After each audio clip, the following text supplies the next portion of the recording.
Vamos a ver la escritura básica de un programa escrito en lenguaje C. Lo que yo tengo aquí en pantalla es el editor de texto Geany ejecutándose en un sistema operativo Ubuntu.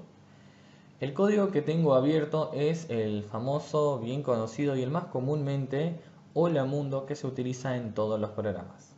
Me va a servir de ejemplo para introducirlos a ustedes en cuál es la estructura mínima y básica de una aplicación hecha en lenguaje C.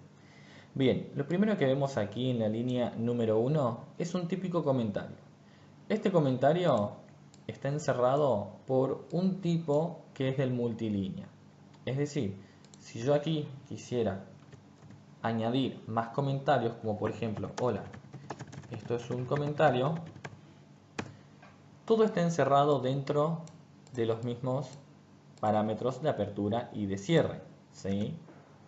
Ahora, yo tengo otro tipo de comentarios que son los comentarios por líneas, que es el que le voy a mostrar más adelante cuando explique los tipos de librerías que podemos incluir al programa. La línea número 2 tiene algo que se llama cláusula include o como se pronunciaría en inglés include. En este caso yo estoy haciendo include de la librería stdio.h. ¿Qué me permite a mí la cláusula? Me permite a mí añadir a mi sistema, es decir, a mi programita escrito en C, ciertas funcionalidades para que yo no las tenga que desarrollar. Si nosotros buscamos en internet, encontraremos un montón de librerías disponibles para todo tipo de problemas, que nosotros ya tenemos soluciones y solo tenemos que incorporarlas a nuestro programa. Otro tipo de librería sería, por ejemplo, el stdlib. Esta librería me permite a mí gestionar memoria, ¿sí? Fíjense que yo acá estoy haciendo comentarios, pero de una manera diferente. Estoy usando la doble barra. Este tipo de comentarios se utiliza cuando queremos hacerlo en una sola línea, o junto a la instrucción, o junto a la declaración de una variable, cuando queremos explicar algo en pocas palabras. Otra librería muy comúnmente usada es la librería string. Esta me va a permitir a mí gestionar cadenas de caracteres, que es uno de los temas que vamos a ver más adelante. Otra que les puedo mencionar es el tipo C-Type, que me permite a mí comparar y administrar tipos de datos. Una que también vamos a usar dentro de los ejercicios de los trabajos prácticos va a ser la librería de Math o matemática, que me va a permitir a mí hacer cálculos matemáticos complejos, como por ejemplo usar la potencia, la raíz y entre otras características propias de las matemáticas para que nosotros no tengamos que desarrollarlas. Y una que también es muy comúnmente usada es la librería Time, que me permite a mí manejar el tiempo, ya sea la hora o la fecha. ¿Sí? Bien, estos son todos comentarios de una sola línea. Fíjense que si yo pongo un enter entre cada uno de ellos y escribo otro tipo, por ejemplo, yo voy a hacer acá el include de string, por ejemplo, voy a copiar esto que tengo arriba. Fíjense cómo cambia el color de la línea que yo estoy escribiendo. ¿Por qué se da esto? Se da por el intérprete de C. ¿Qué es el intérprete de C? Es aquella parte previa al preprocesamiento o precompilación que me va a estar diciendo a mí si yo estoy escribiendo bien o no las cosas. Una vez que nosotros probemos la compilación, nos va a tirar una lista definitiva de cuáles son los errores que cometimos o de las sugerencias que tiene el compilador para nosotros corregir nuestro código o mejorar algunos aspectos de eficiencia.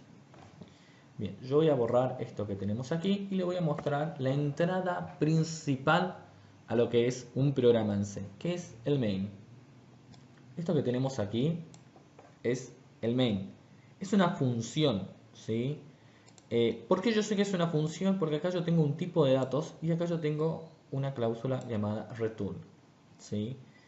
Veamos que este main, como el nombre lo dice, tiene algunos parámetros que entran, que yo puedo usarlo más adelante y lo vamos a ver en otros ejemplos. Pero lo que tenemos que saber acá es que sí o sí tenemos que tener esta estructura básica como mínimo para poder hacer algo con nuestro programa.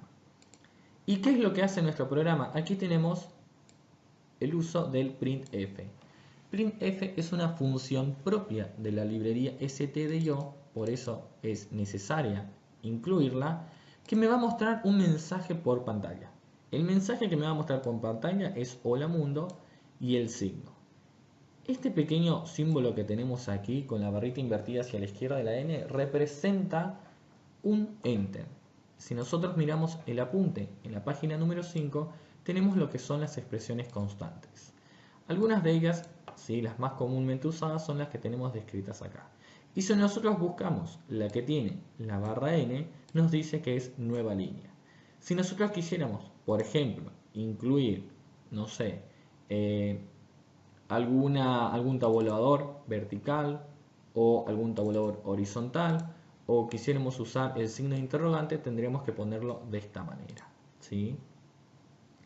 Bien, volviendo al ejemplo, es sencillo, lo ejecuta y va a mostrar por pantalla hola mundo.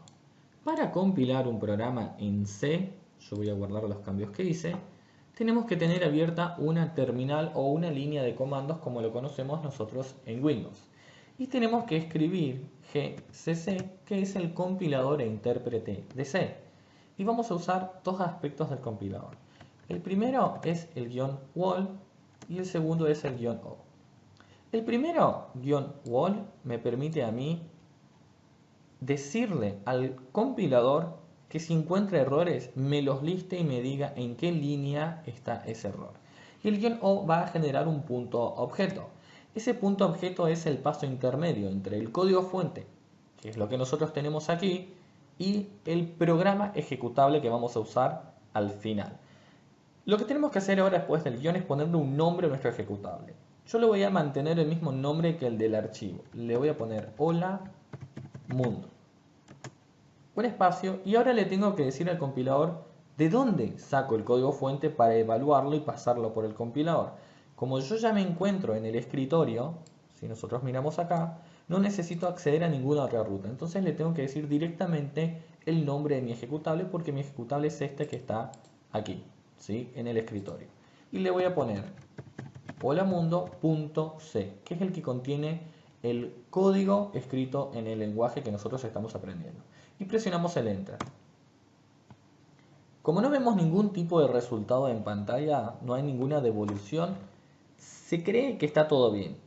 Si nosotros miramos aquí en el escritorio, apareció un nuevo archivito sin una extensión que se llama Hola Mundo. Tengamos en cuenta que no vemos una extensión aquí porque estamos bajo un sistema operativo GNU Linux. En Windows la extensión sería .exe. Vamos a hacer un error a propósito en el código. Vamos a escribir algo mal. Por ejemplo, yo voy a sacar este punto y coma. Y ahora les voy a explicar una cosita. Lo guardamos y lo intentamos pasar de nuevo por el compilador. Fíjense que acá me está diciendo se espera un punto y coma antes del return. Si yo miro el return acá, ¿qué hay antes del return? El printf. Y si me voy al final del printf, efectivamente acá falta ese punto y coma que yo había añadido y quité para ver cómo se ven los errores con el parámetro wall del compilador. ¿Por qué me tira este error? Porque en C todas las líneas de instrucciones, es decir, las órdenes que le doy yo a mi programa, terminan sí o sí en un punto y coma. Otra aclaración que hay que hacer es el uso de las llaves. Las llaves abiertas y cerradas permiten a ustedes delimitar un cuerpo de código, un bloque de código, que esto es algo que nosotros vamos a ir viendo más adelante. Fíjense que si yo elimino todo este código, me queda la llave abierta y cerrada. Entonces ustedes siempre deberían de arrancar un módulo o un programita de esta manera. Escribir las llaves y luego empezar a añadir el código que tienen planificado para su programa. Otra aclaración importante es el uso del return. Como el main devuelve un tipo de dato, y en este caso el tipo de dato es un entero, sí o sí es necesario poner un return al final de nuestro programa, es decir, la última línea antes de esta llave. Pero, ¿qué pasaría si, por ejemplo, yo copio este mensaje de aquí y lo pongo debajo del return? Y digo, por ejemplo, esto es un nuevo mensaje. Si yo guardo este código fuente y lo paso nuevamente por el compilador, ¿Está todo ok? Bueno, vamos a ejecutar ese programa y para ejecutarlo ponemos /, en sistemas Linux y llamamos al nombre del programa. El nombre de nuestro programa es este que pusimos nosotros aquí. Hola Mundo. Si le doy Enter, ¿cuál es el resultado? El primer mensajito. ¿Pero qué pasó con el segundo que añadí yo acá? Bien, en el momento que el compilador encontró el return, le va a decir a nuestro programa ejecutable que cuando llegue a esta instrucción, devuelva el resultado 0, ¿sí? Y no va a hacer nada de lo que esté debajo. En este caso nos va a mostrar el segundo mensaje. Para corregir este error, tenemos que mover este mensaje arriba. Si nosotros volvemos a compilarlo y lo volvemos a ejecutar, ahora sí podemos ver de nuevo el resultado. Continuando con el ejemplo del video anterior, vamos a ver cómo podemos hacer uso de los parámetros de un programa principal, que son los que están declarados aquí arriba y no se explicaron en el video anterior. Como os habíamos dicho, el main es la entrada principal a un programa, es lo primero que se ejecuta y lo único que se ejecutará si no tenemos alguna otra función definida y que sea llamada dentro de nuestro main. Entonces, para poder hacer uso de estos argumentos que tenemos aquí, estos parámetros, tenemos que entender qué significan cada uno de ellos. Y vamos a ponerlo como comentarios. Y tenemos la definición de un int argc. Esto es la definición de un tipo de dato, ¿sí? Y es un entero. Este entero contiene el número de argumentos recibidos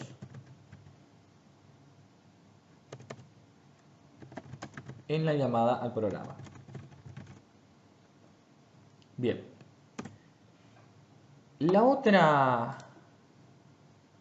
parte de los argumentos del int main es el char argumentos b corta. Argumentos b corta va a contener la lista de elementos que incorporó el usuario. Por ejemplo, si el usuario ejecutó el programa con punto coma, ejecutable e ingresó 3 números, entonces estos 3 números y además el nombre de mi ejecutable van a pertenecer o van a formar parte de esta lista de argumentos b corta. Vamos a ver un ejemplo práctico. Lo que primero voy a hacer es imprimir el parámetro que viene por defecto, que es argumentos c. Y yo voy a decir acá. Voy a dejar el primer mensajito de la mundo. Voy a dejar este espacio, el enter acá, pero voy a añadir uno al principio para que me quede más separado. Y en el siguiente voy a decir la cantidad de argumentos recibidos es, y voy a poner un descriptor de formato. Noten que cuando yo escribí %i cambió el color de esto de amarillo a naranja. ¿Qué quiere decir? Que es una palabra reservada propia del lenguaje.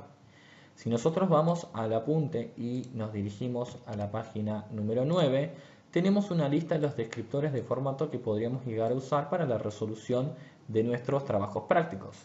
Si ustedes prestaron atención y ven, yo puse el %i.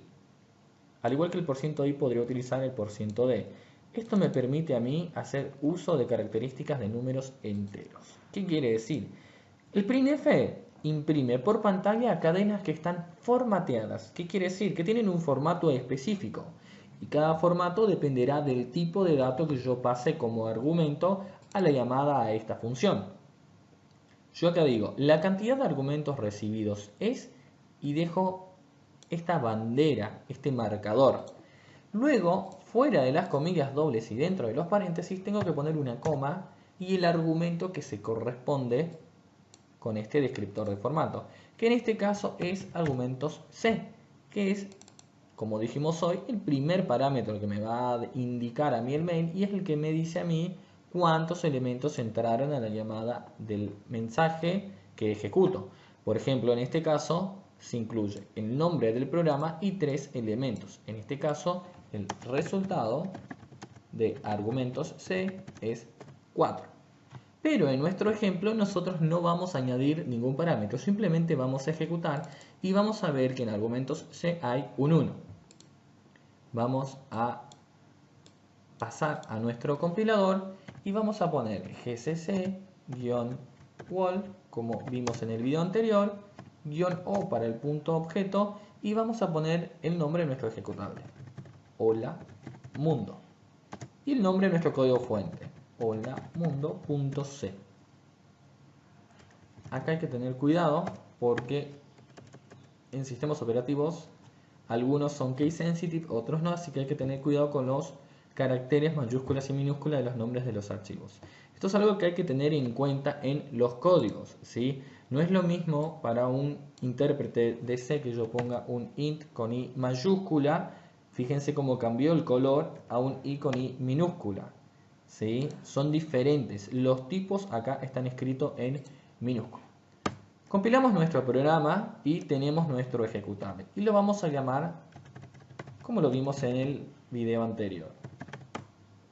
Fíjense que añadió los dos espacios que yo le dije acá, ¿sí? Con estos dos /n, me incorporó dos enters y me imprimió el mensaje hola mundo. Luego dejó un enter, que es el que yo puse acá. Y ahora me imprimió la cantidad de argumentos recibidos. Y fíjense que la cantidad de argumentos recibidos es 1. Por lo tanto, si yo quisiera, podría ver cuál es ese argumento. Entonces, yo puedo añadir una siguiente línea, voy a copiarla de arriba y vamos a cambiar un poquitito. Y vamos a decir el argumento, y vamos a poner acá el número nuevamente, y es... Y acá tenemos que usar otro descriptor de formato que es el %s.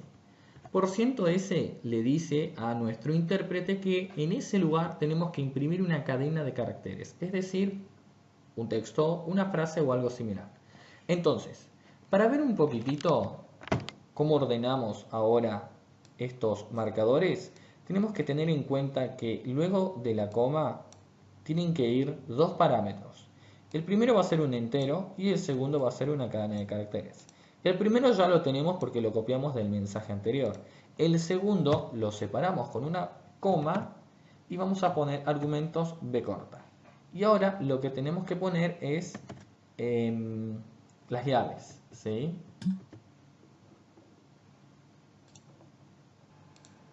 Perdón, no las llaves. Tenemos que poner los corchetes. ¿Por qué corchete? Porque como dijimos hoy, argumentos b corta es una lista.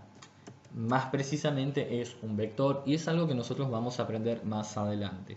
Pero básicamente es una lista de elementos a las cuales yo puedo acceder mediante un número específico. Las listas empiezan en 0, por lo tanto yo sé que si tengo al menos un argumento, en la lista va a haber al menos un elemento. Y como el primer elemento arranca en la posición 0, yo sé que puedo imprimir este. Y le voy a dar guardar. Vamos a compilar este programa y lo vamos a volver a ejecutar. Fíjense que me dice, ahora, los dos mensajes que nosotros añadimos al hola mundo dicen, la cantidad de argumentos es 1. Y el segundo dice, el argumento 1 es ./hola mundo, es decir, el comando que yo utilicé en la línea de comandos para poder ejecutar mi programa. Precisamente el nombre de mi ejecutable. Vamos a suponer ahora que yo a este hola mundo le quiero añadir mi nombre. Y para eso voy a tener que usar este argumento que es argumentos b corta. Yo voy a sacar argumentos b corta de acá. Voy a eliminar los dos mensajes que acabamos de añadir. Vamos a limpiar un poquitito este código. Y vamos a suponer, por supuesto, que la funcionalidad de mi programa funciona así. ¿Vale la redundancia? No. Vamos a ejecutarlo y cuando lo ejecutemos vamos a poner un nombre. Por ejemplo, yo pongo el mío. Ahora, si nosotros sabemos que en la primera posición del argumento b corta, que es mi lista, aparece el nombre del programa, tenemos que ser conscientes que si yo voy a añadir un parámetro que no es el nombre del programa, va a ser la segunda posición de esta lista. Entonces yo voy a decir acá, hola mundo, y voy a decir bienvenido, y que acá se imprima el nombre de la persona. Tener en cuenta que hay que usar el descriptor %s. ¿Por qué? Porque argumentos b corta es un vector de cadenas de caracteres. Y acá, después de la comilla doble, voy a añadir el parámetro de argumentos b corta, pero en la posición 1, no en la posición 2. Recordemos, en la posición 2 se encuentra el nombre del programa y en la 1 aparecerán los elementos que yo voy añadiendo a mi programita. Vamos a guardarlo. Lo vamos a compilar y lo vamos a ejecutar diciendo que mi nombre es Saúl. Fíjense cómo ahora el mensajito hola mundo ya es más personalizado y me da la bienvenida con mi nombre. Fíjense qué ocurriría si yo pongo acá, por ejemplo, profesor Saúl, y lo estoy poniendo separado por un paréntesis, por un espacio en blanco. Me dice, hola mundo, bienvenido profesor. ¿Por qué? Porque si nosotros miramos nuestra línea de ejecución, él tomó a Saúl como un parámetro y a profesor como otro. Para que esto sea un parámetro único, yo lo tengo que encerrar entre comillas dobles. Entonces ahora si presiono el Enter, sí me dice la cadena que yo esperaba ver. Hagamos otra prueba. ¿Qué pasaría si yo no ingreso ningún parámetro? Y claramente dentro de mi código yo estoy usando la segunda posición de ese vector. Entonces, fíjense que acá me dice null. ¿Por qué? Porque no encontró nada, no había nada en esa segunda posición del vector. Así que a la hora de hacer programas que utilicen parámetros, tenemos que también tener cuidado y controlar si esos parámetros existen o no. A medida que vayamos estudiando las estructuras de control, vamos a poder realizar este tipo de comprobaciones.